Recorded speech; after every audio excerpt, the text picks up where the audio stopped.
Welcome to Remnants of a Sound Blast. Quick question for y'all. How many people out there watch videos with guitar players or drummers especially?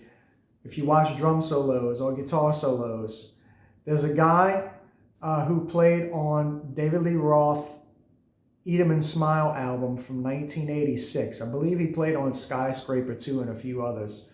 But in particular, the David Lee Roth album from 86, Eat 'Em and Smile. The drummer's name was Gregg Bissonette. Never knew much about him besides that album, right? I thought that the album was great. I thought the drumming on the album was awesome, as well as the guitar playing, the bass playing, everything. Solid album all the way through. I must admit, I'm not a huge David Lee Roth fan, but there's something about that album. I love it. I think it, to me, I like that solo album from David Lee Roth more than anything that he did with Van Halen. I know that sounds totally crazy. I'm more of a fan of Van Halen with Sammy Hagar. Most people call that Van Hagar. I call it Van Halen because that's what it was, but it was with a different singer. Anyway, I think the 5150 album and OU812 and also For Unlawful Carnal Knowledge are all great albums with Sammy Hagar. But back to Gregg Bissonette. I had that Eat 'Em and Smile album when it came out in '86. So I was, 13 or so. I was really just getting into music heavy. I believe that was one of the albums that I got on cassette from BMG Music or Columbia House. Wore that cassette out quick, played it constantly, back to back to back. And just thought all the songs were great. I still do. I'll pull it up on YouTube and listen to it from time to time. But I was watching some drum videos the other day, and how YouTube works. You know how it goes. If you're watching a video, it'll pop up and show you similar interests. So you'll go ahead and pop on the next thing. Well, I started watching some drum solos from Gregg Bissonette and also some conversations that he's had recently with different people that have YouTube videos and whatnot. And the guy is super nice, funny. He has a great attitude. He's really energetic all the time. You can tell that he loves what he does.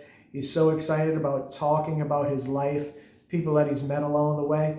I've pulled up some videos of him playing with the Buddy Rich Orchestra and different things and just different separate solos, drum solos that he's done at clinics and stuff.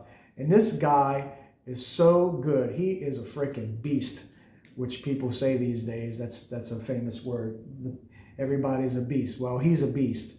Let me tell you, this guy has got taste. He's got chops. He's super fast. He can play groovy. He can play just about anything. He's a fan of all the greats. He loves Ringo. There's videos of him talking about how he was friends with Neil Peart, and they would have like dual drum competitions together, or maybe not competitions, just like friendly play.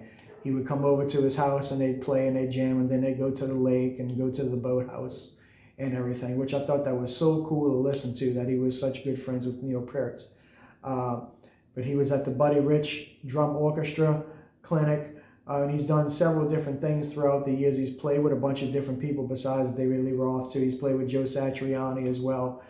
There's a long list of people that he's played with if you want to look at his discovery. But what I'm saying is this guy is such a great drummer. I love his personality. I love watching him play. And it just gives you more insight into the man once you start to find out about him and read about him and watch videos of discussions that he has with people, along with his drumming expertise. If you listen to this guy play, he is amazing. Now, I have my list of top drummers that I've always had since I've been listening to music, but if I had to throw anybody extra in there, he would definitely be in my top 10 because I just love his style. I love the way that he plays. You know, there's a lot of drummers, especially modern drummers these days, that can play anything. They can play super fast. I mean, it's amazing the skills that these people have. And he's one of those people, but I like his style. He's not always playing super fast. He can play clean. He can play funky. I mean, he can do just about anything, but his personality comes out in his drumming. So if you don't know much about Gregg Bissonette, I suggest you check him out. Check out that David Lee Roth album that I mentioned. And if you want to go further and check out the Joe Satriani stuff that he did and other things as well, or if you want to pull up some videos of him, I'd love to see what you think about him. If you know anything about Gregg Bissonette, please post it in the comments below.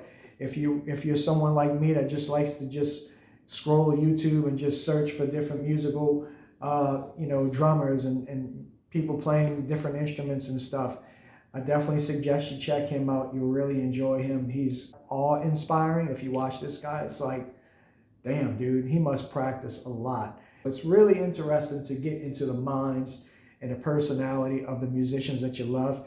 And he's definitely one of the guys that I have quickly become fond of. Not only his personality, but his drumming is totally off the chain. So again, until next time, I hope you enjoy the rest of your day. Y'all keep rocking and stay safe.